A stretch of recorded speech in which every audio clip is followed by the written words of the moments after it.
நம்முடைய கவனத்தை ஆண்டுடைய வார்த்தைக்கு நேராய் திருப்புவோம். 2 சங்கீதம் 11வது வசனம். சங்கீதம் 2:11 நம்ம எல்லாரும் சேர்ந்தே வாசிக்க போகிறோம். சங்கீதம் 2:11.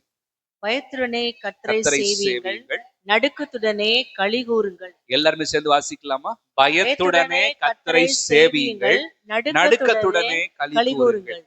கர்த்தரை சேவிக்கும் போது நமக்கு பயம் இருக்க வேண்டும், நடுக்கத்துடனே களி கூற வேண்டும். கர்த்தருடைய சமூகம் வந்தா ஸ்ட்ரிக்டா இருக்கணும்னு வசனம் சொல்லல. எப்படி இருக்கணுமா? களி கூறணும், சந்தோஷமா இருக்கணும்னு சொல்லி ஆண்டுடைய வார்த்தை நமக்கு அறிவுறுத்துகிறது. ஆனா எப்படி களி கூறணுமா? நடுக்கத்துடனே களி கூற வேண்டும் என்று சொல்லி நாம் வாசிக்கிறோம். தேவன் அவருக்கு பயந்தவர்களை அவர் ஆசீர்வதிக்கிறார். இன்று நாளிலே கர்த்தருக்கு பயப்படுகிற பயத்தை குறித்து நம்ம தியானிக்க போகிறோம். கர்த்தருக்கு பயப்படுகிற பயம் நமக்கு தேவை. கர்த்தருக்கு பயப்படுகிற பயம் இந்த நாளிலே நாம் பெற்றுக்கொள்ள கர்த்தர் நமக்கு உதவி செய்வாராக. இந்த மாதத்துல கர்த்தர் நம்மோடு கூட பேசின வார்த்தை, பயப்படாதே நான் உன்னோடு இருக்கிறேன் என்று வாசிக்கிறோம். ஆண்டவர் நம்மோடு கூட இருக்கிறார். நம்மோடு கூட பேசின வார்த்தை என்னன்னா, பயப்படாதே பயப்படாதேன்னு பேசுகிறார்.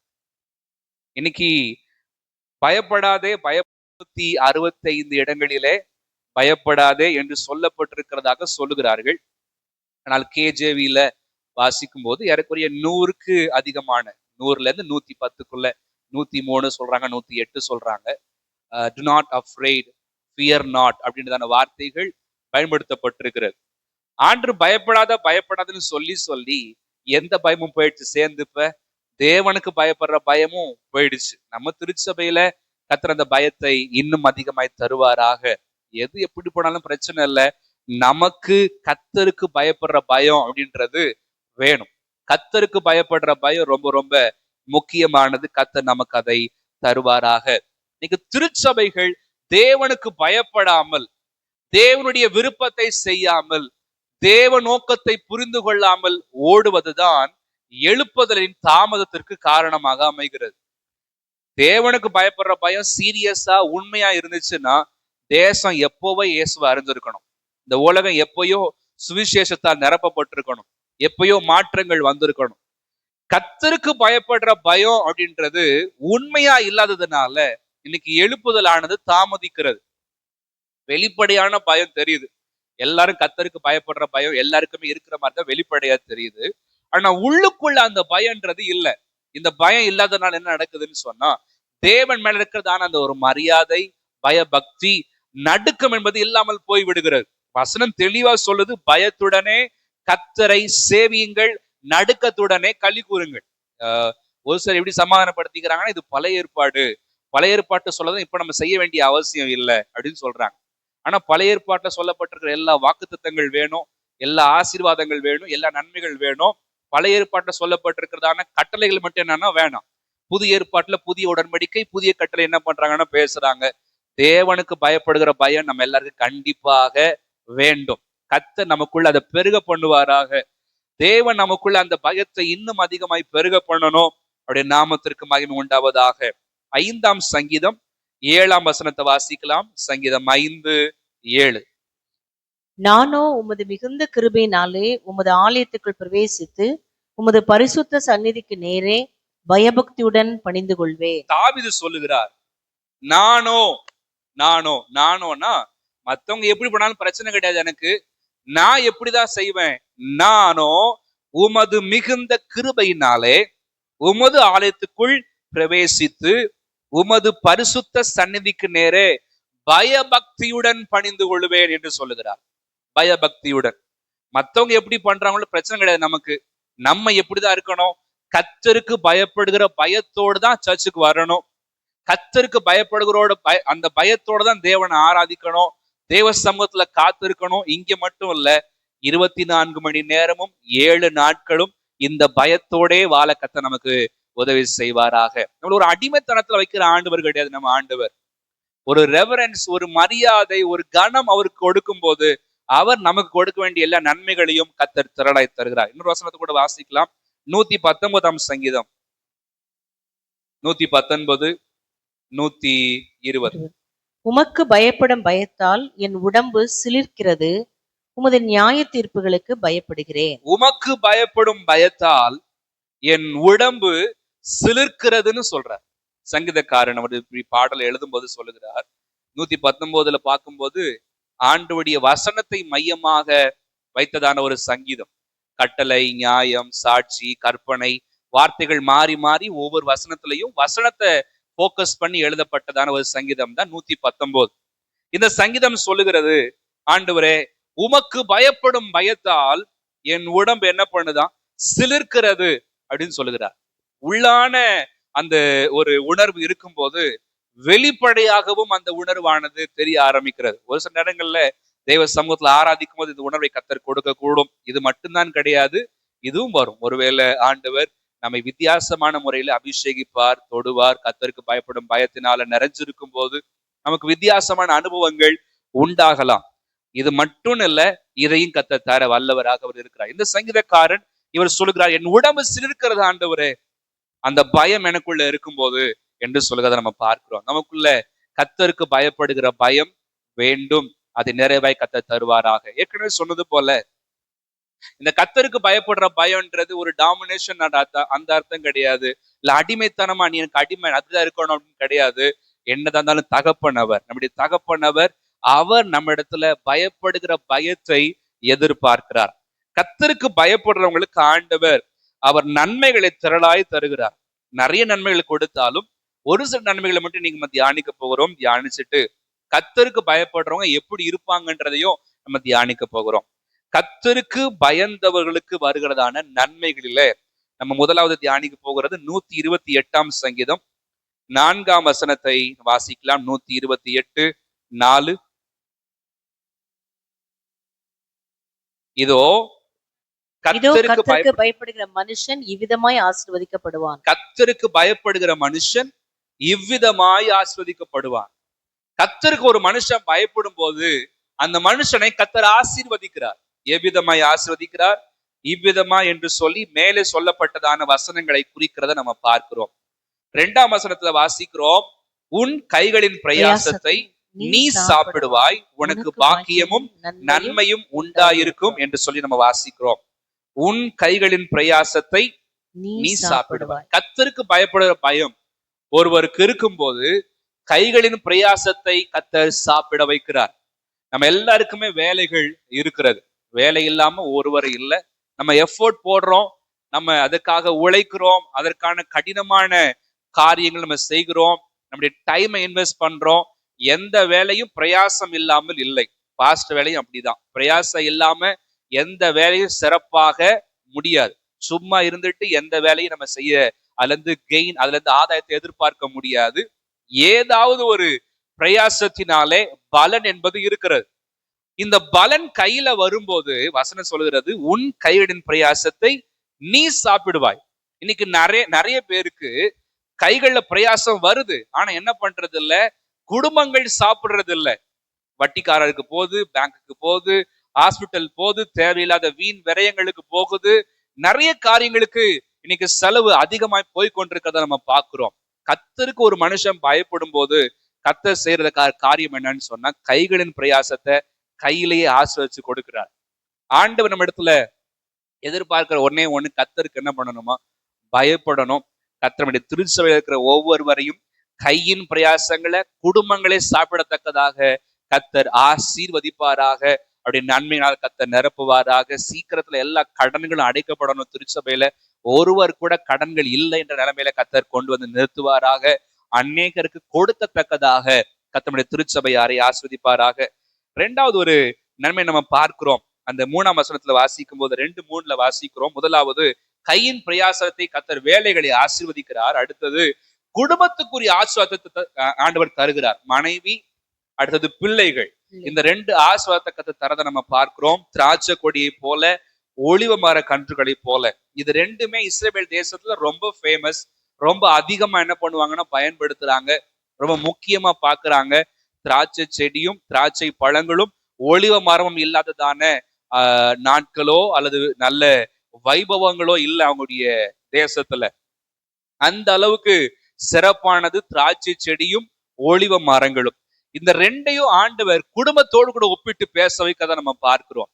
தேவ பிள்ளைகளுடைய குடும்பம் இப்படிப்பட்ட குடும்பமா இருக்கிறது. மற்ற எல்லா ஆசீர்வாதங்களும் இருக்குதோ இல்லையோ, குடும்பத்துக்கு தேவையான நன்மைகள், குடும்பத்துக்கு தேவையான ஆசீர்வாதம், எல்லாத்துக்கும் மேல குடும்பத்துக்கு தேவையான ஐக்கியத்தை, சமாதானத்தை கர்த்தர் நிறைவாய் தருவார். எப்பொழுது? தேவனுக்கு பயப்படுகிற பயத்தோடு இருக்கும்போது. தேவனுக்கு எப்ப பயப்படுறோமோ தேவன் கொடுக்கிற ஆசீர்வாதங்களை பெற்றுக் கொள்கிறோம். குடும்பத்தின் ஆசீர்வாதங்களும் கிடைக்கிறது, கையின் பிரயாசங்களும் கையில கிடைக்கிறது. இது முதல் நன்மையை நம்ம பார்க்கிறோம். இரண்டாவது, நீதிமொழிகள் 22ஆம் அதிகாரம், நீதிமொழிகள் 22:4.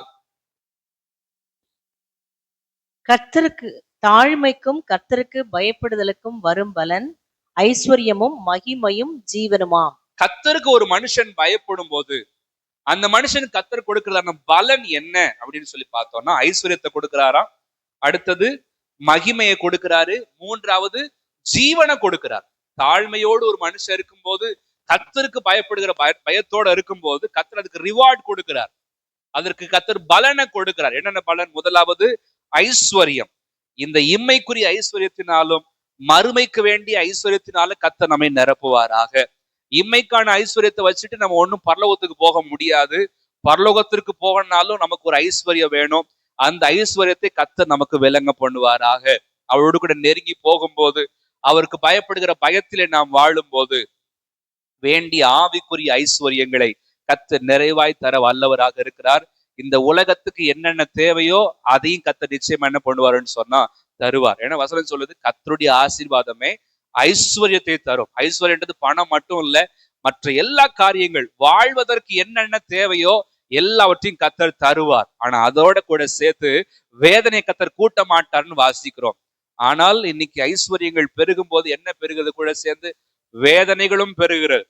வேதனைகள் பெருகுகிறதுனா நம்ம கொஞ்சம் யோசிக்கணும். நம்முடைய தேவனுக்கு பயப்படுகிற பயம் கரெக்டா இருந்துச்சுன்னா எந்த ஐஸ்வர்யம் வந்தாலும் எதுக்கும் பயப்பட மாட்டோம், எதுக்கும் கலங்க மாட்டோம். ஆண்டு இருக்கிறாரு, ஆண்டவர் பார்த்துக்குவாருன்ற ஒரு தைரியம் நமக்குள்ள இருக்கும். கர்த்தர் நமக்கு அந்த பயத்தை தருவாராக. இரண்டாவது, மகிமை என்று சொல்லப்பட்டிருக்கிறது. மகிமை, குளோரி, கனம். நமக்கு அது தேவ பிள்ளைகளுக்கு அதை எதிர்பார்க்க கூடாதுதான், ஆனா கர்த்தர் தருவார். தேவ பிள்ளைகள் அநேக நேரங்களிலே இந்த மகிமைய, கனத்தை நம்ம விட்டு கொடுக்க வேண்டியதா இருக்கும். நம்முடைய ஆண்டவர் ஆராதிக்கிறதுனால கொஞ்சம் தாழ்மையா பேசதான் செய்வாங்க, தாழ்த்தி பேசதான் செய்வாங்க, நம்மள தரைக்குறைவா பேசதான் செய்வாங்க. ஆனா ஒரு நாள் ஒண்ணு வரும், கர்த்தர் மகிமைப்படுத்துவார். எந்தெந்த கண்கள் எல்லாம் அற்பமாய் பேசினதோ, எந்தெந்த கண்கள் எல்லாம் தேவனுக்காய் வாழ்ந்ததினால் அற்பமாய் பேசினதோ, எல்லா கண்கள் முன்னாடி கர்த்தருக்கு பயந்து வாழும் போது கர்த்தர் மகிமைப்படுத்த அவர் வல்லமையுள்ளவராக இருக்கிறார். அவருடைய நாமத்திற்கு மகிமை உண்டாவதாக. கடைசியா ஒண்ணு சொல்லுது, ஜீவனை கர்த்தர் கொடுக்கிறார். ஜீவனை கர்த்தர் கொடுக்கிறார். ஜீவன் சொல்றது இம்மையில முடிவில்லாத வாழ்க்கையை எடுத்துக்கூடாது. இந்த உலகத்திற்கு ஒரு ஒரு ஒரு என் டைம் இருக்குது. எல்லாத்துக்குமே ஒரு டே கர்த்தர் வச்சிருக்கிறார். ஒண்ணு அவருடைய நாள், இல்லைன்னா நம்மளுடைய நாள். இது ரெண்டுல எது ஃபர்ஸ்ட் வருதோ தெரியல. இந்த நாள் வரைக்கும் அவர் வேண்டிய நன்மைகளை கர்த்தர் நிறைவாய் தருவார், ஜீவனை தருவார், பலனை தருவார், ஆரோக்கியத்தை தருவார். அப்படி நாமத்திற்கு மகிமை உண்டாவதாக. அடுத்தது சங்கீதம் 25:12 வாசிக்கலாம். சங்கீதம் 25:12, 25:12 சங்கீதம்.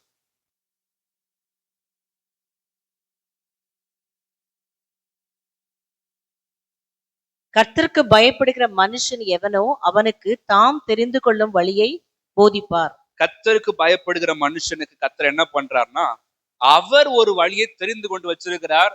அந்த வழி என்ன பண்றாரா? ஆண்டவர் போதிக்கிறார். இன்னைக்கு நமக்கு அநேக வழிகள் உண்டு. மனிதனுக்கு செம்மையாய் தோன்றுகிற வழிகள் உண்டுன்னு வாசிக்கிறோம். அதனுடைய அது எப்படி போகுதுன்னா மரண வழிகளை கொண்டு போய் நம்மளை சேர்த்துருது. ஆனா கர்த்தர் ஒவ்வொருவருக்கும் ஒரு வழியை கர்த்தர் வச்சிருக்கிறார். நம்ம எல்லாருக்குமே இன்னைக்கு கர்த்தர் ஜீவனை கொடுத்திருக்கிறாருன்னா ஒரு நோக்கம் இல்லாம கர்த்தர் கொடுக்கல. ஒரு வழியில கர்த்தர் கொண்டு போய் கொண்டிருக்கிறார். தொடர்ந்து இதே வழியில போக கர்த்தர் நமக்கு உதவி செய்வாராக. பரலோகம் போவதற்கு இந்த வழி மட்டும்தான், வேற எந்த ஷார்ட்கட் கிடையாது, வேற எந்த பாதையிலும் போக முடியாது. இப்படி போனாதான், இந்த வழி மட்டும்தான். அந்த வழியில கர்த்தர் கொண்டு போவார். இது எப்படி நம்ம தெரிஞ்சுக்க முடியும்?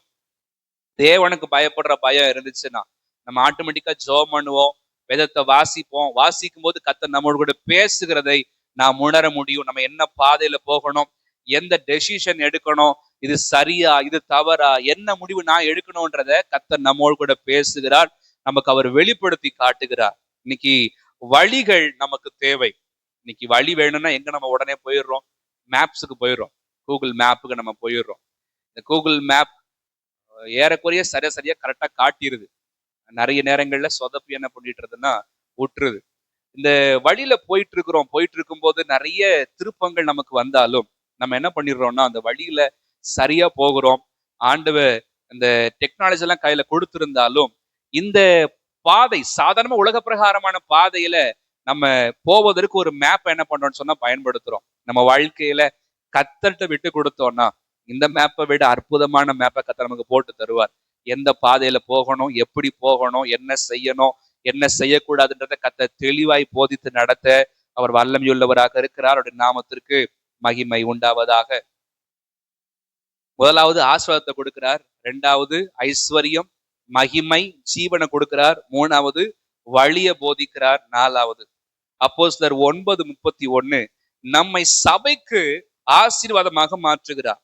அப்போஸ்தலர் 9:31 வாசிக்கலாம்.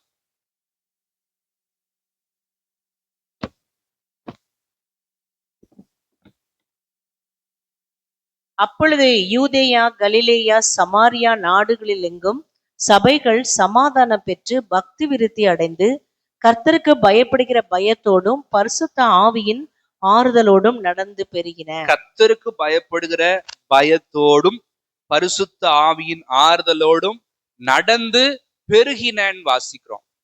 தேவ பிள்ளைகள் கர்த்தருக்கு பயந்து ஒரே கூட்டத்தாராய் இருக்கும்போது ஆண்டவர் ஆத்துமாக்களை பெருக பண்ணுகிறார்.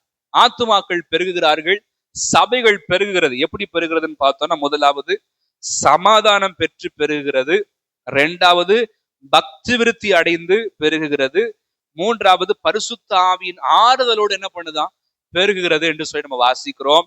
கர்த்தருடைய நாமத்திற்கு மகிமை உண்டாவதாக. பெருக்கம் நமக்கு தேவை. பெருக்கம் நம் வாழ்க்கையில ஆண்டவர் தருவாராக. அதுல முக்கியமா எந்த பெருக்கம் வேணும் அப்படின்னு சொன்னா ஆத்துமாக்கள் நம் மூலமாய் சந்திக்கப்பட வேண்டும். இன்னைக்கு எண்ணிக்கை முக்கியம், அதே நேரத்துல தரம்ன்றது முக்கியம். குவான்டிட்டி முக்கியம்தான், அதை விட முக்கியமானது எது அப்படின்னு சொல்லி கேட்டோம்னா குவாலிட்டின்றது ரொம்ப முக்கியம். கர்த்தர் நம்முடைய திருச்சபைக்கு அதை தருவாராக. இந்த எண்ணிக்கையை விட இன்னும் அதிகமாகணும். இடங்கள் பத்தாத அளவுக்கு ஆத்துமாக்கள் கர்த்தர் தரணும். வேற எங்கேருந்து வரல, கர்த்தர் நம்ம மூலமா தான் தருவார். அதை நம்ம மூலமா கர்த்தர் பெருக செய்வாராக. நம்ம ஆண்டுக்காக தொடர்ந்து ஓடும் போது கர்த்தருக்கு பயப்படுகிற பயத்தோடு கூட காணப்படும் போது நம் மூலமாய் ஒரு பெருக்கத்தை திருச்சபைக்கு கர்த்தர் தருகிறார். அவருடைய நாமத்திற்கு மகிமை உண்டாவதாக.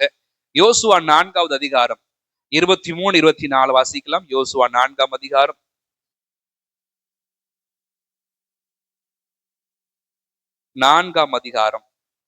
23, 24.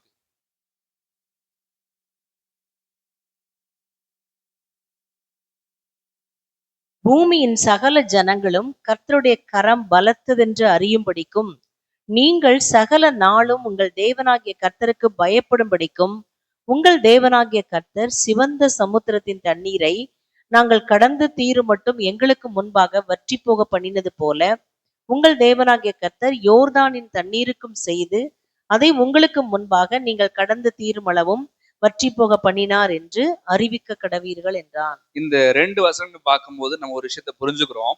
23 வாசிக்கிறோம், நீங்கள் சகல நாளும் உங்கள் தேவனாகிய கர்த்தருக்கு பயப்படும்படிக்கும் அப்படின்னு சொல்லிட்டு 2 காரியத்தை கர்த்தர் அங்க செய்கிறார். ஒண்ணு, செங்கடலானது வற்றி போகிறது. அடுத்து ரெண்டாவது அதை கடந்து தீர போறாங்க, அதை வற்றி போக பண்ணுகிறார். அடுத்தது யோர்தானை கர்த்தர் என்ன பண்ணுகிறாரா, வற்றி போக பண்ணுகிறார். செங்கடலும் வற்றி போகிறது, யோர்தானம் என்ன பண்ணுகிறதுனா வற்றி போகிறது. தேவனுக்கு நாம் பயப்படும் போது நமக்கு எதிராக எது தடையா இருந்தாலும் கர்த்தர் அதை வற்றி போக பண்ணுகிறார். எதுவா இருந்தாலும் பரவாயில்ல, நம்ம தொடர்ந்து முன்னேற முடியாதபடி, நம்ம வாழ்க்கையில கர்த்தர் சொன்ன வாக்குத்தத்தத்தை அடைய முடியாதபடி, கர்த்தர் பேசின வார்த்தைகள் நிறைவேற முடியாதபடி, தண்ணீரை போல எது வந்தாலும் சரி கர்த்தர் நிச்சயமாய் வற்றி போக பண்ணுவார். எப்ப அப்படின்னு கேட்டா கர்த்தருக்கு நாம் பயப்படும் போது. இதுல நம்ம கொஞ்சம் யோசிச்சு பார்த்தோம்னா தண்ணீருடைய சுவடே இல்லை அங்க. அவங்க கால் வச்சு நடந்து போகும்போது தண்ணீருடைய அச்சு அடையாளம் இல்லை. அவங்க காஞ்ச தரல என்ன பண்றாங்க, நடந்து போறாங்க சேத்துக்குள்ள சகதிக்குள்ள அப்படி மிதிச்சுக்கிட்டு போகாம. ஏன்னா அது எத்தனை வருஷமா தண்ணி உள்ளே இருக்குது. அதுல கண்டிப்பா தரை எப்படி இருக்கணும்னா ஒரு மணலா இருந்தா பரவாயில்ல, நம்ம நடந்து கூட போயிடலாம். எப்படிப்பட்ட மணல் நமக்கு தெரியல. அந்த மண்ணுக்குள்ள இருக்கிற ஈரப்பதம் கொஞ்சம் கூட இல்ல. சுவடே இல்லாம கத்தர் நடத்தி கொண்டு போகிறார். கத்தர் நடத்தி கொண்டு போற பாதைகள் அப்படிதான் இருக்கும். கத்தருக்கு பயப்படும் போது இந்த தடையெல்லாம் இருந்துச்சா, இந்த தடயங்கள்லாம் இருந்துச்சான்னு தெரியாத அளவு கத்தர் நடத்தி கொண்டு போக அவர் வல்லமை உள்ளவராக அவர் இருக்கிறார். ஆனா என்ன செய்யணும்? கத்தருக்கு நாம் பயப்பட வேண்டும். கத்தருக்கு பயப்படும் போது கத்தர் நம் வாழ்க்கையில நன்மைகளை பெருக பண்ண வல்லவராக அவர் இருக்கிறார். ஒரு சில ஆசீர்வாதங்களை பார்த்த முதலாவது ஆசீர்வாதம்னா குடும்ப ஆசீர்வாதம், கையின் பிரயாசங்கள். இரண்டாவது ஐஸ்வர்யம், மகிமை, ஜீவனை கத்தர் தருகிறார் கத்தருக்கு பயப்படும் போது. மூன்றாவது வழியை கத்தர் போதிக்கிறார், என்ன செய்யணும்னு சொல்லி கொடுக்கிறார். நாலாவது சபைக்கு ஆசீர்வாதமா கத்தர் மாற்றுறாரு, நம்ம மூலமா நடந்து பெருக வைக்கிறார். ஐந்தாவது வாசிக்கும் போது எதெல்லாம் தடையா இருக்குதோ எல்லாத்தையும் கத்தர் வற்றி போக பண்ணுகிறார். இப்ப நம்ம தியானிக்க போதான காரியம் என்னன்னு சொன்னா, கத்தருக்கு பயப்படணும் நம்ம சொல்றோம். கத்தருக்கு பயப்படுறவங்க எப்படி இருப்பாங்க, அவங்க வாழ்க்கையில என்ன செய்வாங்கன்றத நம்ம இன்னைக்கு தியானிக்க போகிறோம். கத்தருக்கு பயப்படுறவங்க எப்படி இருப்பாங்க? முதலாவது நீதிமொழிகள் 1ஆம் அதிகாரம் 29வது வசனம். அவர்கள் அறிவை வெறுத்தார்கள், கர்த்தருக்கு பயப்படுதலை தெரிந்து கொள்ளாமல் போனார்கள். அவர்கள் அறிவை வெறுத்தார்கள், கத்தருக்கு பயப்படுதலை தெரிந்து கொள்ளாமல் போனார்கள். கத்தருக்கு பயப்படுதல் என்ன பண்ணாங்களாம்? தெரிந்து கொள்ளாமல் போனார்கள். அப்படின்னா இப்படி நம்ம எடுத்துக்க முடியும், கத்தருக்கு பயப்படுகிறவர்கள் கத்தருக்கு பயப்படுதல் என்ன பண்ணுவாங்களாம்? தெரிந்து கொள்வார்கள். ஆண்டவர் நம்ம கையில ஒரு சாய்ஸ் கொடுக்கிறார், ஆப்ஷன் கொடுக்கிறார். நம்ம மெகா பைபிள் கோர்ஸ்ல கேட்கிற மாதிரி ஆப்ஷனை கத்தர் கொடுக்கிறார். இதுதான், இப்படிதான், இந்த மாதிரிதான் நீ போகணும்னு சொல்லி கத்தர் நம்மள ஒரே மாதிரி படைக்காம நம்ம கையில வாய்ப்புகளை கொடுக்கிறார். இந்த வாய்ப்புகள் தேவன் நமக்கு ஈவாய் கொடுக்கிறவைகள். கத்தருக்கு பயப்படுகிறதை நாம் தான் தெரிந்து கொள்ள வேண்டும். நமக்கு ஒவ்வொரு நாளும் சோதனை உண்டுதான். கத்தருக்கு பயப்படுறதும் இருக்கும், தேவனுக்கு எதிரான காரியமும் கண்டிப்பா என்ன பண்ணணும்னு சொன்னா இருக்கும். கத்தருக்கு பயப்படுதல் நம்ம தெரிந்து கொள்ள கத்தர் உதவி செய்வாராக. உபாகமம் 11ஆம் அதிகாரம் 26ஆம் வசனம். உபாகமம் 11:26. ஒரு சில எடுத்துக்காட்டுகளை பார்க்க போறோம், கத்தர் சாய்ஸ் கொடுக்கிறாருன்றதுக்காக. இதோ இன்று நான் உங்களுக்கு முன்பாக ஆசீர்வாதத்தையும் சாபத்தையும் வைக்கிறேன். தேவனுடைய பிள்ளைகளுக்கு ஆண்டு ஆசீர்வாதத்தை மட்டும் வச்சிடலாம்ல, ஏன் சாபத்தையும் வைக்கிறாருன்னு சொன்னா, எப்பவுமே செலக்ட் பண்றதான ஒரு காரியத்தை கத்தர் நம்ம கையில தான் கொடுத்து வச்சிருக்கிறார். ஆதாம்ட்டு ஆரம்பிச்சு இன்னைக்கு வரைக்கும் அப்படிதான். நம்ம தான் தேர்ந்தெடுக்கணும், நல்லது எது, சரியானது எது, பரிசுத்தமானது எது, தேவனுக்கு பிரியமானது எது. இதை செஞ்ச ஆண்டவர் துக்கப்படுவாரு, இதை செஞ்ச ஆவியானவர் வருத்தப்படுவாருன்னு சொல்லி நம்ம தான் காரியங்களை தீர்மானிக்கணும். இந்த தீர்மானங்களை கத்தர் நம்ம கையில தான் கொடுத்திருக்கிறார். செலக்ட் பண்ண வேண்டியது, தெரிந்து கொள்ள வேண்டியது நம்முடைய கரத்தில் தான் இருக்கிறது. தேவனுக்கு பயப்படுகிற எண்ணத்தோடு வாழ்கிறவர்கள் எந்த நிலைமை வந்தாலும் எதைதான் தெரிஞ்சு கொள்வாங்கன்னா, கத்தருக்கு பயப்படுகிறதை தான் தெரிந்து கொள்வார்கள். தேவனுக்கு பயப்படாத ஒரு வாழ்க்கை கொஞ்சம் இருந்தாலும் போதும், ஆளுக செஞ்சிடும் நம்மள. தேவனுக்கு விரோதமான காரியத்தை செய்ய வச்சிரும். எந்த இடமா இருந்தாலும் பரவாயில்லதான். வேலை ஸ்தலமா இருக்கட்டும், வீடா இருக்கட்டும், தனிப்பட்ட வாழ்க்கையா இருக்கட்டும், தேவனுக்கு பயப்படுற காரியத்தை நம்ம தான் தெரிஞ்சு கொள்ளணும். கர்த்தர் கிருபை தருவாராக. இன்னொரு வசனத்தை வாசிக்கலாம், எரேமியா 21:8 வாசிக்கலாம். பின்னையும் அவர் இந்த ஜனங்களை நோக்கி, இதோ நான் உங்கள் முன்னே ஜீவ வழியையும் மரண வழியையும் வைக்கிறேன் என்று கர்த்தர் சொல்லுகிறார். இங்கே 2 வழியை கர்த்தர் கொடுக்கிறார், 2 காரியங்கள். இங்கே ஆப்ஷனை கர்த்தர் கொடுக்கிறார். ஜீவ வழி, மரண வழி. இது ரெண்டுமே நம்ம கையில கொடுத்துட்டு ஆண்டவர் செலக்ட் பண்ண வைக்கிறார். இன்னைக்கு நம்ம எல்லாரையுமே கர்த்தர் தூக்கி போட்டு வச்சாரான்னு கேட்டா, அர்ப்பணிக்க பிற்பாதான் நம்மளை கர்த்தர் பயன்படுத்த ஆரம்பிச்சார். நம்ம தான் செலக்ட் பண்ணோம். இயேசுவின் பின்னே போக துணிந்தேன், நான் எதுக்குமே பின் நோக்க மாட்டேன். இயேசுவின் பின்னே போக துணிந்தேன், இயேசுவின் பின்னே போக துணிந்தேன், இயேசுவின். நல்ல கைதட்டி பாடலாமா? பின்னோக்கே நான், பின்னோக்கே நான், பின்னோக்கே நான், பின்னோக்கே நான்.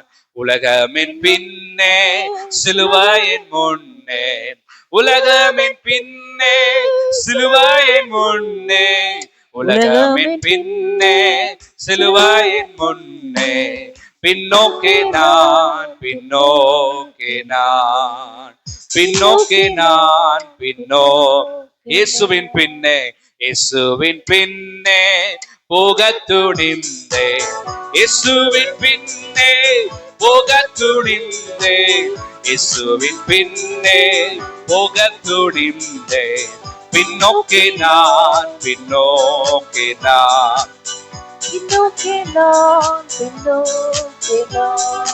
அல்லேலூயா. தெரிந்து கொள்ள வேண்டியது நம்முடைய கரத்தில் தான் இருக்கிறது. இந்த பாடலை எந்த சூழ்நிலை எழுந்தாங்க நமக்கு தெரியும். ஒரு மனுஷன் ரட்சிக்கப்பட்டதுனால அந்த மனுஷன் எல்லாவற்றையும் இழக்கணும் அல்லது இயேசுவை மறுதலிக்கணும், இப்படி ஒரு கண்டிஷன் வச்சு அவரை நிப்பாட்டிட்டாங்க. நீ இயேசுவை மறுதலிச்சினா இது எல்லாத்தையும் உனக்கு கொடுத்துட்றேன், மனைவி உன்னுடைய பிள்ளைகள் எல்லாத்தையும் விட்டுறேன். நீ இயேசுவை மறுதலிக்கணும்னு சொல்லும் போது இந்த மனுஷன் மறுதலிக்காம நிற்கும் போது எழுதப்பட்ட பாடல் தான் இந்த பாடல்.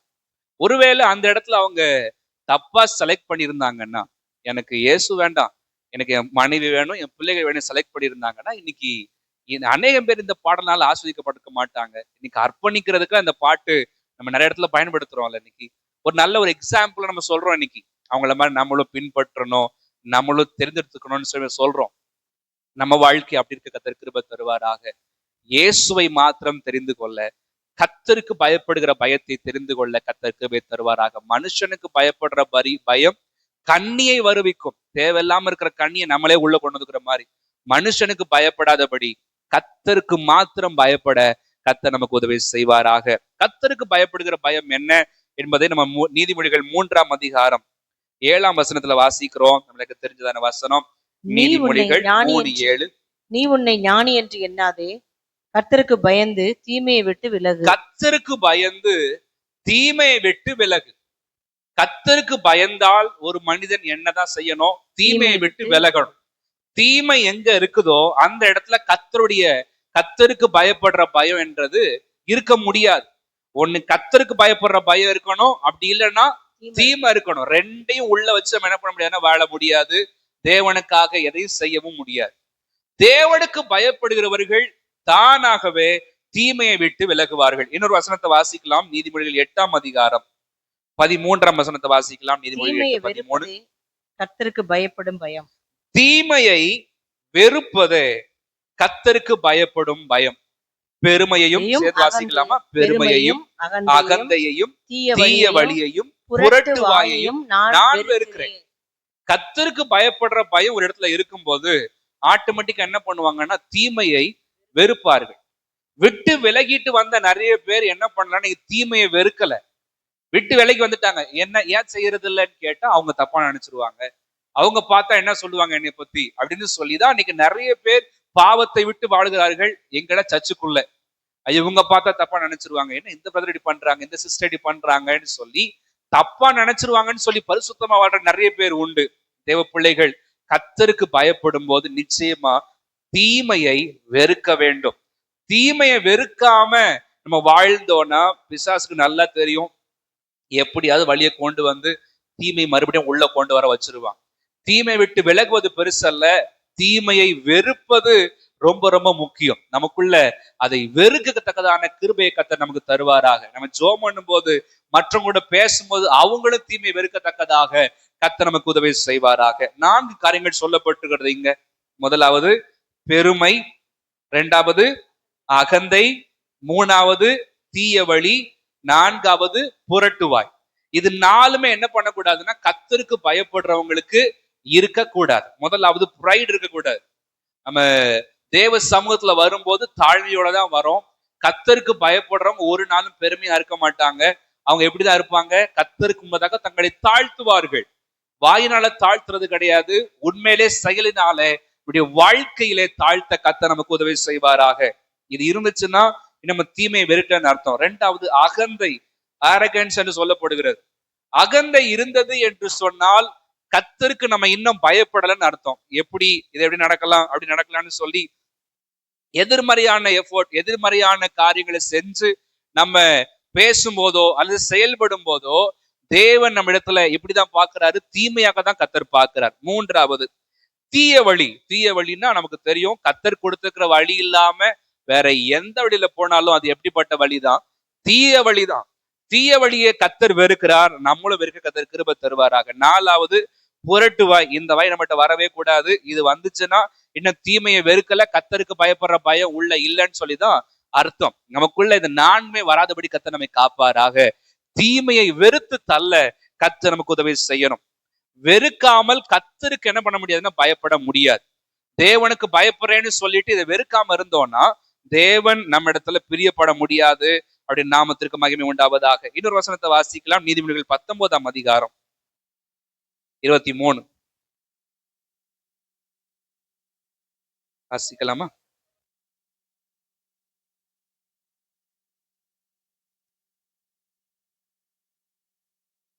கர்த்தருக்கு பயப்படுதல் ஜீவனுக்கு ஏதுவானது, அதை அதை அடைந்தவன் திருப்தி அடைந்து நிலைத்திருப்பான், தீமை அவனை அணுகாது. கர்த்தரு பயப்படுறதான மனுஷன் அவனுக்கு ஆண்டவர் ஜீவனை கொடுக்கிறார். கடைசியில் இப்படி வாசிக்கிறோம், தீமை இந்த மனுஷன் வெறுக்கிறான் ஒரு காலத்துல. கர்த்தருக்குள்ள இந்த மனுஷன் வாழும் போது, கர்த்தருக்கு பயப்படும் போது, கர்த்தருக்கு பயப்பட்டு வாழும் போது அதை அடைந்தவன் அவர் எப்படி இருக்கிறாருன்னு சொன்னா திருப்தி அடைந்து நிலைத்திருக்கிறார். இந்த மனுஷனை ஒரு நாள் என்ன பண்ணாலும் தீமை வந்து சேராது. ஒரு காலத்துல விட்டுட்டு வந்தோம், அடுத்து வெறுக்க ஆரம்பிச்சோம், இப்போ ஒரு காலத்தை கர்த்தர் வச்சிருக்கிறார். என்ன காலம் அப்படின்னு சொன்னா தீமை பக்கத்திலே வராத அளவுக்கு கர்த்தர் நம்மை நிலைத்திருக்க வைக்கிறார். எப்படி? கண்மலை மேல அஸ்திபாரம் போட்ட மனுஷனாக, கண்மலை மேல கட்டினதான மனுஷனாக, கர்த்தருக்குள் பொதிந்திருக்கிற மனுஷனாக கர்த்தர் நம்மை பாதுகாத்து கொள்ளுகிறார். இப்ப அவர் இருக்கிறதுனால வேற எதுவும் என்ன பண்ண முடியாது, உள்ளுக்குள்ள வர முடியாது, வரதுக்கான வாய்ப்பும் இல்லை. தீமையை விட்டு விலகுகிறோம், தீமையை நாம் வெறுக்கிறோம். அதே நேரத்துல தேவனுக்குள்ள இன்னும் அதிகமாய் பலப்பட்டு கர்த்தருக்கு பயந்து வாழும் போது தீமை நம்மை அணுகாது. கர்த்தர் நம்மை காத்து கொள்வாராக. ஒரு சில காரியங்களை நம்ம அனுமதிச்சிட்டோம்னா, ஒருவேளை விட்டு விலகிட்டோம், வெறுத்துட்டோம், தெரியாதனமா நம்ம அனுமதிச்சிட்டோம்னா கூட இருக்கிறவர் விலகி விடுகிறார். கர்த்தருக்கு பயப்படுகிற பயம்ன்றது இல்லாம போயிருது. நம்ம ஒவ்வொரு நாளும் கவனமா எச்சரிக்கையோடு கூட வாழ கர்த்தர் நமக்கு உதவி செய்வாராக. கர்த்தருக்கு பயப்படுறவங்க முதலாவது சரியான தீர்மானத்தை எடுப்பார்கள். சரியான சாய்ஸ், ரைட் சாய்ஸ் என்ன பண்ணுவாங்கன்னா எடுப்பாங்க. இது கரெக்ட், இது தப்பு, இது தேவனுக்கு பிடிக்கும், இது தேவனுக்கு பிடிக்காது, இது தேவனை கஷ்டப்படுத்திடும், இது தீமையானது, இதை நான் வெறுக்கணும்னு சொல்லி சரியான தீர்மானத்தை எடுப்பார்கள். யார் அப்படின்னு சொன்னா கர்த்தருக்கு பயப்படுகிறவர்கள். எப்படி ஆப்போசிட், கர்த்தருக்கு பயப்படாதவங்க எப்பவுமே தவறான முடிவுகள் எடுக்கிறாங்க. தேவனை துக்கப்படுத்துற காரியங்கள், தேவன் அருவருக்கிற காரியங்கள், தேவனை விட்டு விலகி போகிறதான காரியம் என்ன பண்றாங்கன்னா அவங்க செய்யறத நம்ம பார்க்கிறோம். இரண்டாவது 115வது சங்கீதம் 11ஆம் வசனம், 115:11. கர்த்தருக்கு பயப்படுகிறவர்களே கர்த்தரை நம்புங்கள், அவரே அவர்களுக்கு துணையும் அவர்களுக்கு கேடகமாய் இருக்கிறார். கர்த்தருக்கு பயப்படுகளே என்ன பண்ணுங்களாம், கர்த்தரை நம்புங்கள், அவரே அவர்களுக்கு துணையும் அவர்களுக்கு கேடகமாய் இருக்கிறார். ஏன் அவரை நம்பணும் அப்படின்னு கேட்டா, அவர்தான் நமக்கு துணை, அவர்தான் நமக்கு கேடகம். நம்முடைய பலன், நம்முடைய திறமை, நம்முடைய தாளந்து, நமக்கு இருக்கிறதான பவர் எல்லாம் கொஞ்சம் தான். ஆனா கர்த்தருக்கு பயந்து இருக்கும் போது ஆண்டவர் நம்மை கேடகமா இருந்து பாதுகாக்கிறார். அன்பா இருக்கிற தெய்வம், அதே நேரத்துல அவர் பட்சிக்கிற அக்கினி. அவர் பக்கத்துல எதுவும் நெருங்க முடியாது. அவர் நம்ம இடத்துல ரொம்ப சின்சியரான லைஃப் எதிர்பார்க்கிறார். கர்த்தருக்கு பயப்படுகிற பயத்தை கர்த்தர் நம்ம இடத்துல எதிர்பார்க்கிறார். பயந்து வாழும் போது தூரத்தை வச்சு பார்க்கிற ஆண்டவர் அல்ல. நீ எனக்கு பயந்தான வாழ்ந்து தூரத்தை நில்லு அப்படின்னு சொல்ற ஆண்டவர் கிடையாது. பழைய ஏற்பாட்டான ஒரு தூரம், ஏறக்குறைய 2000 முழம். ஜனங்களுக்கும் உடன்படிக்கை பெட்டிக்கு இடையில எவ்வளவு தூரம்? 2000 முழம் தூரம். அது நம்ம அடிக்கணக்குல பார்க்கும்போது 3000 அடி கணக்கு வருகிறது. உடன்படிக்கை பெட்டி அங்க போதுன்னா அதை தள்ளி 3000 அடி தள்ளிதான் என்ன பண்ணணும்னு சொன்னா ஜனங்கள் தள்ளி வரணும். ஆனா இப்ப புதிய ஏற்பாட்டு காலத்துல கர்த்தர் அதை சேர்த்து இருக்கிறத நம்ம பார்க்கிறோம். நம்ம கூடயே ஒரு வாழ்ந்து இருக்கிறார், நம்ம கூடயே கர்த்தர் இருக்கிறார். நாமத்திற்கு மகிமை உண்டாவதாக. தேவன் அவ்வளவு ஆச்சரியமான காரியங்களை செய்கிறார். கர்த்தருக்கு பயப்படும் போது நீ அங்கே நில்லுன்னு சொல்ற ஆண்டவர் கிடையாது, கூடவே இருக்கிற ஆண்டவர். பழைய ஏற்பாட்டை நம்ம வாசிக்கிறோம், அவர் நம்மோடு கூட நெருக்கப்படுகிறார். நம்ம நெருக்கப்படும் போது தனியா நெருக்கப்படுகிறார். நம்ம உற்ற தெய்வம் கிடையாது. நம்ம கூட சேர்ந்து அவர் என்ன பண்ணுகிறார்னா நெருக்கப்படுகிறார். கர்த்தரை நம்ம என்ன செய்யணும்னு சொன்னா அதிகமா நம்பணும். கர்த்தருக்கு பயப்படுகிறவர்கள் கர்த்தரை நம்புவார்கள். இந்த வசனத்தை அப்படிதான் வாசிக்கிறோம். கர்த்தருக்கு பயப்படுறவங்க என்னதான் செய்யணும்? கர்த்தரை நம்ப வேண்டும். கர்த்தரை நம்ப வேண்டும். கர்த்தர் நமக்கு எல்லா விதத்திலும் நன்மைகளை செய்ய வல்லவராக இருக்கிறார். இன்னொரு வசனத்தை வாசிக்கலாமா? 9ஆம் சங்கீதம் 10ஆம் வசனம். சங்கீதம் 9:10. கர்த்தாவே, உம்மை தேடுகிறவர்களை நீர் கைவிடுகிறதில்லை. ஆதலால் உமது நாமத்தை அறிந்தவர்கள் உம்மை நம்பி இருப்பார்கள். தேடுறவங்களை கர்த்தர் என்ன பண்றது இல்லையா? கைவிடுகிறதில்லை. அதனால் உமது நாமத்தை அறிந்தவர்கள் உம்மை நம்பி இருப்பார்கள் வாசிக்கிறோம். தேவனை தேடும் போது, தேவன் மேல நம்பிக்கை இருக்கும் போது கைவிட தெரியாதவர், தேவன் நம்மை கைவிட்டு போகாதவர். நம்ப நம்ம வாழ்க்கையில் அவர் நன்மைகளை பெருக பண்ணுகிறார். நம்பிக்கை நம் வாழ்க்கையில முக்கியமானது. இன்னைக்கு தேவ பிள்ளைகள் அநேக நேரத்துல நம்ம நம்புறதுக்கு தோத்துடுறோம். நம்புறதுக்கு நம்ம ஃபெயிலியர்ல நின்றோம். அந்த ஃபெயில் ஆகிற நிலைமை நம்ம வந்துடுறோம். கர்த்தர் நம்மை பாஸ் பண்ண கிருபை தருவாராக. அவருடைய கிருபை இல்லாம அவரை நம்ப முடியாது. இன்னும் உங்களை நம்ம நம்பணும் ஆண்டவரே. அந்த நம்பிக்கை எனக்குள்ள பெருகணும், விசுவாசம் பெருகணும் ஆண்டவரே. இம்மைக்கான காரியங்களுக்காக மாற்றம் அல்ல, வருகிறதான காரியங்கள், மறுமைக்கான காரியங்களை குறிச்சும் நான் அதிகமாய் விசுவாசமா இருக்க, நம்பிக்கையா இருக்க கிருபை தாரும் ஆண்டவரே அப்படின்னு ஜெபிக்கும் போது கர்த்தர் பெரிய காரியங்களை அவர் செய்ய வல்லவராக அவர் இருக்கிறார். ஹோப் இல்லைன்னாலும் நமக்கு ஒரு ஹோப் இருக்குது. யார் அப்படின்னா இயேசு கிறிஸ்து மட்டும்தான்.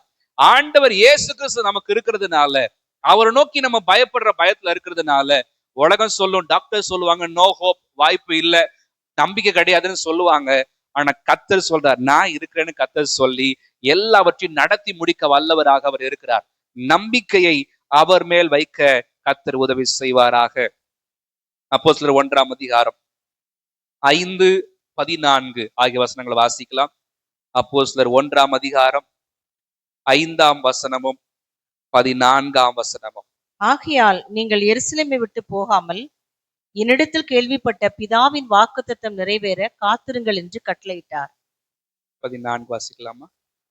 அங்கே இவர்கள் எல்லாரும் ஸ்திரீகளோடும் இயேசுவின் தாயாகிய மரியாளோடும் அவருடைய சகோதரரோடும் கூட ஒருமனப்பட்டு ஜெபத்திலும் வேண்டுதலிலும் தரித்திருந்தார்கள். இந்த இடத்துல நம்ம பார்க்கிறோம், 5ஆம் வசனத்துல வாசிக்கும் போது ஆண்டவர் சொல்றது காத்திருங்கன்னு சொல்லிட்டார்.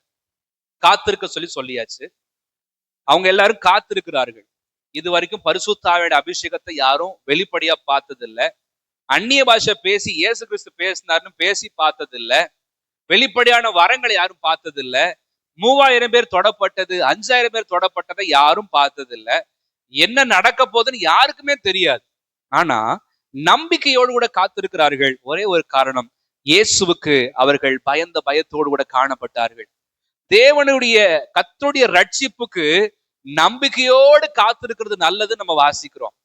தேவன் நம்ம வாழ்க்கையில அற்புதங்களை செய்ய ஆயத்தமாய் தான் இருக்கிறார். கர்த்தருக்கு பயப்படுறவங்க நிச்சயமா நம்பிக்கையோடு கூட காத்திருப்பார்கள். அவங்க நினைச்சிருந்தா, போங்க ஏசப்பா, நீங்க வேணாங்கிட்டு போங்க, நாங்க பாத்துக்கிறோம் எங்க வழின்னு சொல்லிட்டு மறுபடியும் போயிருக்கலாம். பேதுரு அவர் போனவரை ஆண்டவர் மறுபடியும் கொண்டு வந்து அவர் நிறுத்தி வச்சிருந்து அவருடைய ராஜ்யத்தை கட்டுவதற்காக அழைச்சிருந்தார். தேவன் மேல நம்பிக்கையை வச்சு அந்த கர்த்தருக்கு பயப்படுற பயத்தை கொஞ்சம் கூட விளக்காம நம்பிக்கையோடு கூட காத்திருக்கிறார்கள். ஆனால் ஆண்டவர் அவங்களை வெட்கப்படுத்தல. நம்புறவங்களை ஒருத்தரை கூட கர்த்தர் இது வரைக்கும் வெட்கப்படுத்தினதாக சரித்திரம் கிடையவே கிடையாது. இனிமேல இருக்க போறதும் கிடையவே கிடையாது. நம்முடைய ஆண்டவர் நம்புகிறவர்களை நிரப்புகிற ஆண்டவர். இவங்க கற்பனையில கூட நினைச்சு பார்த்திருக்க மாட்டாங்க. நினைச்சு பார்த்திருப்பாரா? ஒரு லேடி, ஒரு பெண் பேசும்போது பயந்து தவறாய் பேசினவர், ஒரு வேலைக்காரன் பேசும்போது ஐயா எனக்கு தெரியாதுன்னு சொல்லி சபிக்க தொடங்கினவர், இயேசு நல்லா இருப்பாரான்னு சொல்லி சாபமிட தொடங்கினவர் இப்ப தைரியமா நின்னு பேசுகிறார். நினைச்சு கூட பார்த்திருக்க மாட்டார். நான் பேசுவேன் 3000 பேர் ரட்சிக்கப்படுவாங்க, நான் பேசுவேன் கொன்னலி வீட்டுல எல்லார் மேலேயும் ஆவியானவர் இறங்குவாருன்னு கொஞ்சம் கூட நினைச்சிருக்க மாட்டார் பேதுரு. ஆனா கர்த்தருக்கு பயப்படுகிற பயத்தோடு கூட எல்லாரும் நம்பிக்கையா காத்திருக்கிறாங்க. எல்லாரையும் கர்த்தர் பயன்படுத்துகிறார். எல்லாரையும் கர்த்தர் நிரப்புகிறத நம்ம பார்க்கிறோம். தேவனுக்கு பயப்படுபவர்கள் தேவனை நம்புவார்கள். எனக்கு நீங்க அடையாளத்தை காட்டினாதான் ஆண்டவரேன்னு கிடையாது. ஆண்டவர் எதை செய்யறாரோ செய்யலையோ, நன்மையை கொடுக்கிறாரோ கொடுக்கலையோ, கர்த்தர் என்ன தொடர்ந்து ஆஸ்வதிக்கிறாரோ இல்லையோ, நான் அவரை நம்புவேன், என்ன வந்தாலும் பரவாயில்ல, நான் அவரை நம்புவேன்ற நம்பிக்கை கத்த நமக்குள்ள இன்னும் அதிகமாய் பெருக பண்ணுவாராக. மேப்பை நம்புற நம்ம இன்னைக்கு அநேக நேரத்துல ஆண்டவரை நம்புறது இல்லை. மேப்பை நம்பி போய் ஆத்துக்குள்ள இறங்குனவங்க உண்டு, மேப்பை நம்பி போய் படிக்கட்டுல கார் இறக்கி விட்டதெல்லாம் உண்டு. அதெல்லாம் நிறைய காரியங்கள் நடக்குது. மேப்பை நம்பி நம்மளே எத்தனை தடவை போயிருக்கிறோம். ஒரே ஒரு ரைட்ல எடுக்காம ஸ்ட்ரைட்டா போயிட்டோம்னா பல கிலோமீட்டர் சுத்தி விட்டுருது. நம்ம நம்புறது என்ன நம்புறோம்? அந்த மேப்ல நெட்ல பிரச்சனை இருக்கும், நெட்வொர்க் ப்ராப்ளம் இருக்கும், நேரா திருப்பி விட்டுருக்கோம். அதை நம்பி போய் பல தடவை சுத்தி அலைஞ்சு நம்ம வரோம்.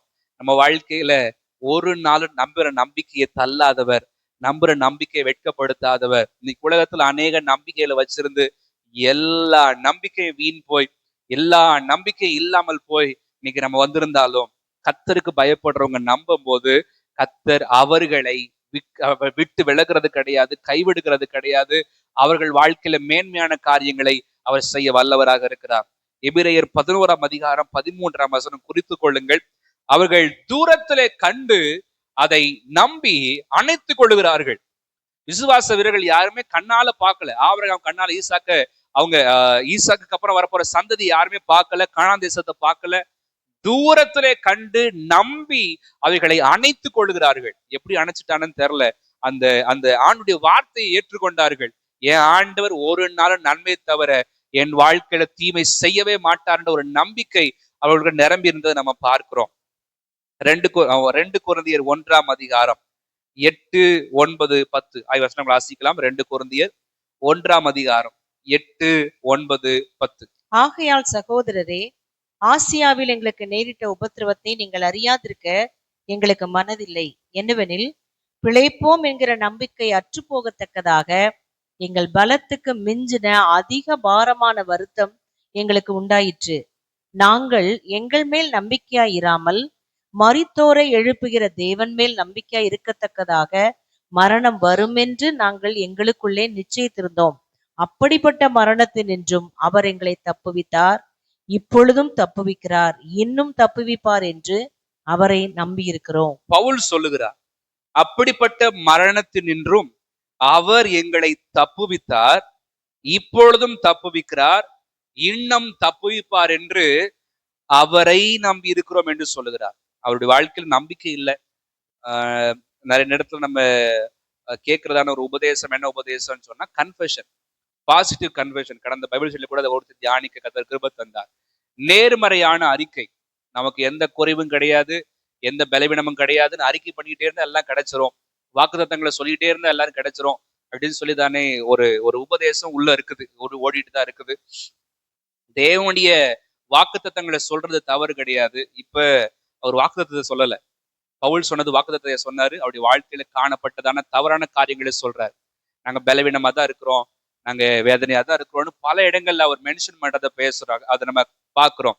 அவர் சொல்றாரு, எங்க வாழ்க்கையில மிஞ்சின, எங்கள் பலத்திற்கு மிஞ்சின அதிக பாரமான வருத்தம் எங்களுக்கு உண்டாயிற்றுன்னு சொல்றாரு. அவர் வாழ்க்கை நடந்தது எல்லா கஷ்டத்தை என்ன பண்றாருன்னு சொல்றாரு. கஷ்டம் இல்லாத வாழ்க்கை தான் கிறிஸ்தவ வாழ்க்கை, செழிப்பான வாழ்க்கை தான் கிறிஸ்தவ வாழ்க்கை, கிடையவே கிடையாது. பவுலுக்கு கர்த்தர் இப்படி அனுமதிக்கல. பவுல் வாழ்க்கையில வேதனைகள் இருந்தது, வியாதிகள் இருந்தது, இருந்தாலும் கர்த்தருக்காக அதிகமாக ஓடின மனுஷன் மத்த எல்லா அப்போஸ்தலரை விட யாருன்னு கேட்டா பவுல் தான். இந்த பவுல் எப்படி எல்லாத்தையும் ஜெயிச்சாருன்னா, அவருக்குள்ள ஒரு நம்பிக்கை இருக்கிறது. அவர் எங்களை தப்புவித்தார், இன்னமும் தப்புவிப்பார் என்று அவரை நம்பி இருக்கிறோம் என்று சொல்லுகிறார். அவரை நம்புறதான ஒருத்தரையும் கர்த்தர் கைவிடாதவர். அவருடைய நாமத்திற்கு மகிமை உண்டாவதாக. ஓசியா 12ஆம் அதிகாரம் 6ஆம் வசனத்தை வாசிக்கலாம். ஓசியா 12:6. இப்போதும் நீ உன் தேவனிடத்தில் திரும்பு, தயவையும் நியாயத்தையும் கைக்கொண்டு இடைவிடாமல் உன் தேவனை நம்பிக்கொண்டிரு. இப்போதும் நீ உன் தேவனிடத்தில் திரும்பு, இடைவிடாமல் உன் தேவனை நம்பிக்கொன்று என்று வாசிக்கிறோம். நம்புகிறவுடைய டைரக்ஷன் எப்பவுமே யாரை நோக்கி இருக்குன்னு சொன்னா ஆண்டவரை நோக்கி தான் இருக்கும். நம்புகிறவர்கள், தேவனுக்கு பயப்படுறவர்கள் தான் தேவனை நம்புறாங்க. அவங்க எப்பவுமே தேவனை பார்த்து தான் இருக்கிறாங்க. தேவனை பார்த்து தேவனோடு கூட இணைந்து தேவனுக்காக செய்யற அடுத்த காரியத்தோடு தியானிக்க போகிறோம், ஜெபம் பண்றதை குறிச்சு. தேவனை நோக்கி அவருடைய கவனங்கள் எப்போதுமே இருக்கிறது. ஆண்டவர் அவரை நம்புகிற ஒவ்வொருத்தரையும் அவர் பக்கமாக தான் திருப்ப விரும்புகிறார். நம்பிக்கை அவர் மேல இல்லைன்னா, முகம் வேற பக்கம் திரும்பி இருந்துச்சுன்னா கர்த்தருக்கு பயப்படுற பயம் இல்லைன்னு அர்த்தம்.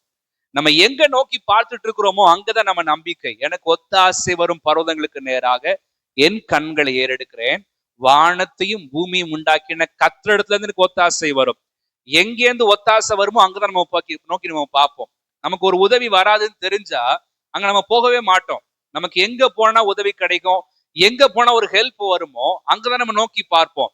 அந்த பார்வை சொல்லிடும் நமக்கு எங்கேது ஹெல்ப் வரும் நம்ம நினைக்கிறோம்னு சொல்லி.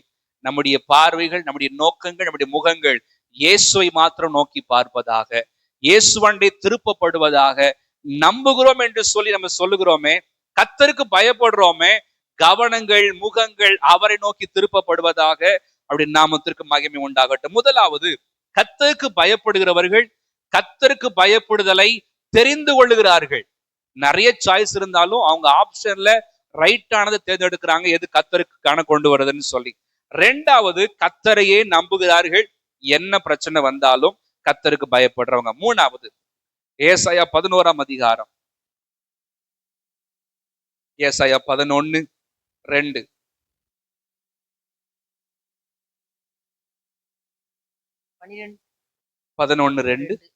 ஞானத்தையும் உணர்வையும் அருளும் ஆவியும், ஆலோசனையும் பலனையும் அருளும் ஆவியும், அறிவையும் கர்த்தருக்கு பயப்படுகிற பயத்தையும் அருளும் ஆவியும் ஆகிய கர்த்தருடைய ஆவியானவர் அவர் மேல் தங்கியிருப்பார். இயேசுவை குறித்து சொல்லப்பட்டதான தீர்க்கதரிசன வார்த்தை.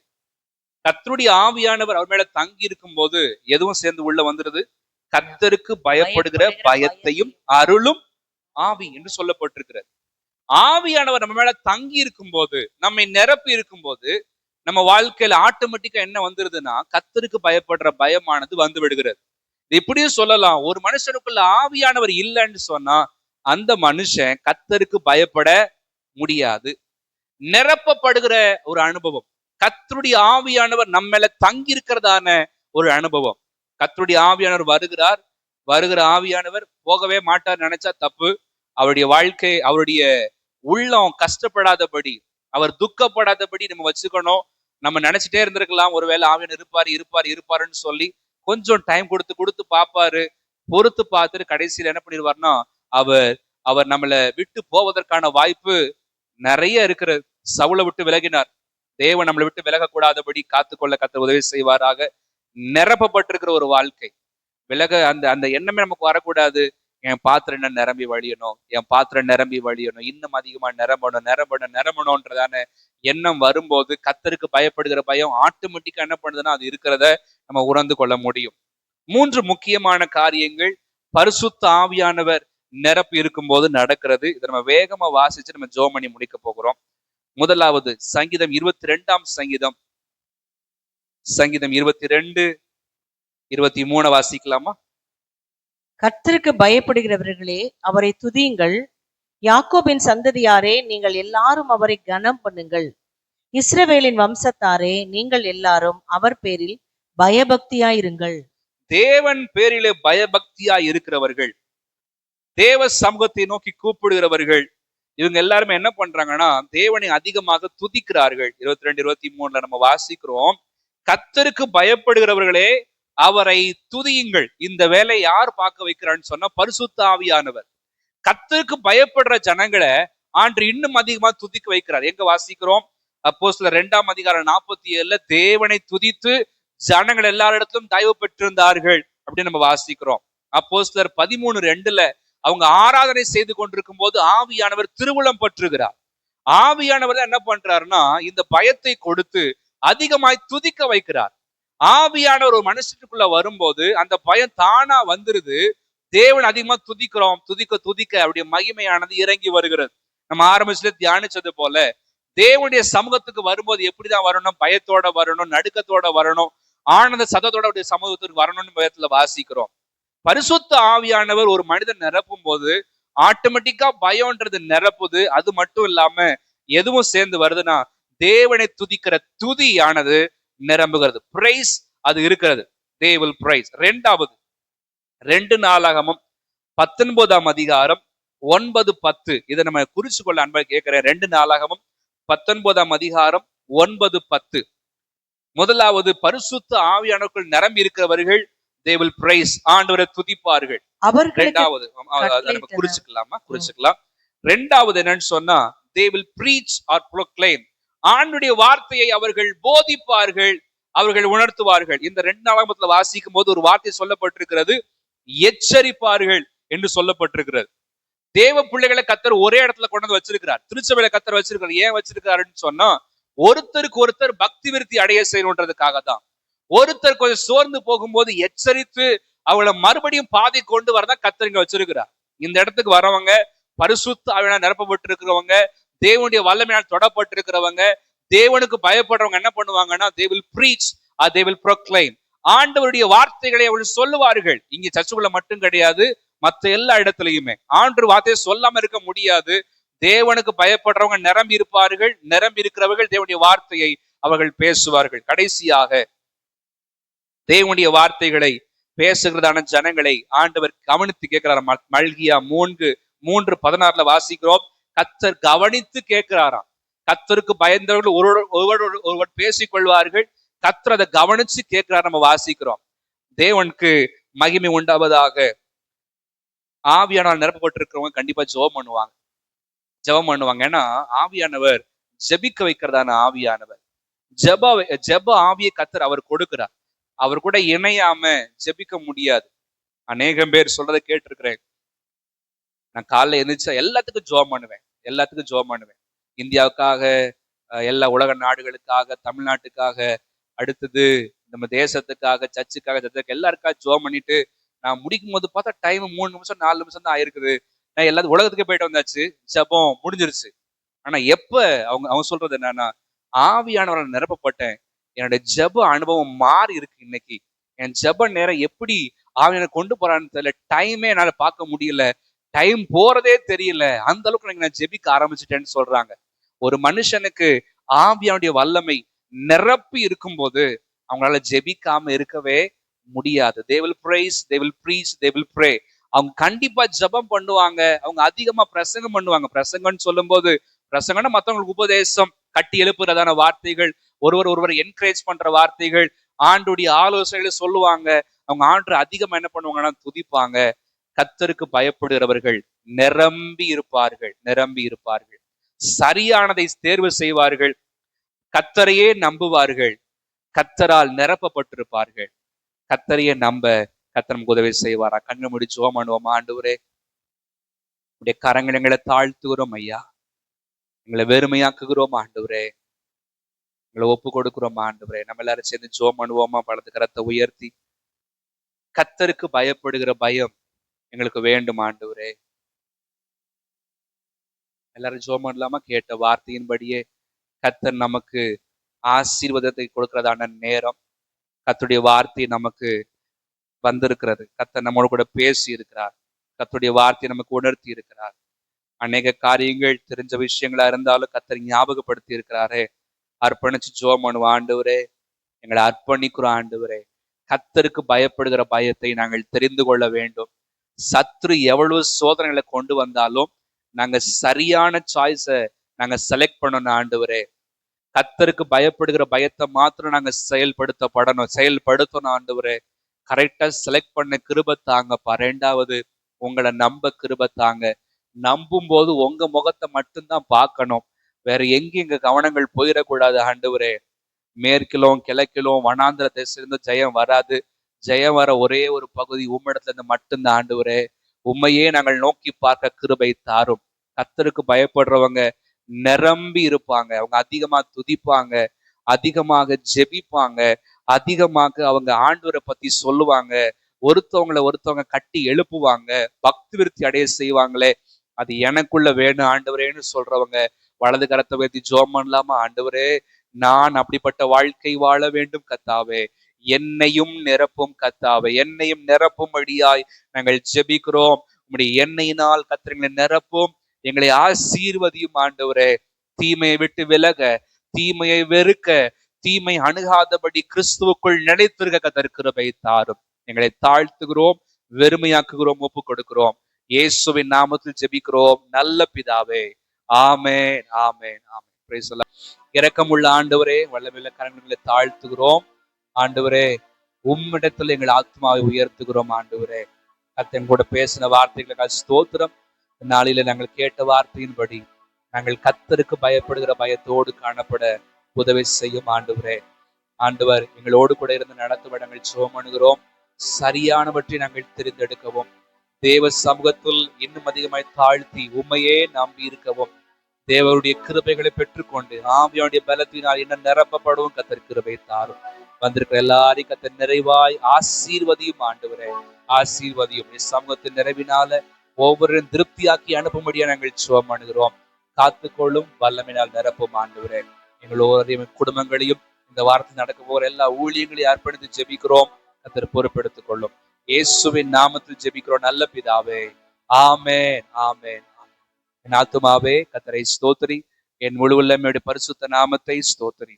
என் ஆத்துமாவே கர்த்தரை ஸ்தோத்திரி, கர்த்தர் செய்த சகல உபகாரங்களையும் மறவாதே. ஆமென், ஆமென். கர்த்தராகிய இயேசு கிறிஸ்துவுடைய கிருபையும் பிதாவாகிய தேவனுடைய அன்பும் பரிசுத்த ஆவியானுடைய ஐக்கியமும் நம் அனைவரோடும் என்றென்றும் கூட இருப்பதாக. ஆமென், ஆமென். ஓ தேவனுக்கு மகிமை, தூக்கி எடுத்தார் என்னை, தூக்கி எடுத்தார் இயேசு. தம் கரத்தை நீட்டி ரட்சித்தாரே. ஓ தேவனுக்கு மகிமை. இயேசுவை நேசிக்கிறேன், மென்மேலும் நேசிக்கிறேன். அக்கரையில் நான் என்று அவரை என்றென்றும் வாழ்த்துவேன். அக்கரையில் நான் என்று அவரை என்றென்றும் வாழ்த்துவேன். ஹல்லேலூயா, ஹல்லேலூயா. சத்தமா சொல்லுவோமா? அல்லேலூயா. ஆண்டவர் பயன்படுவதாக. Praise the Lord, praise the Lord, praise the Lord, praise the Lord.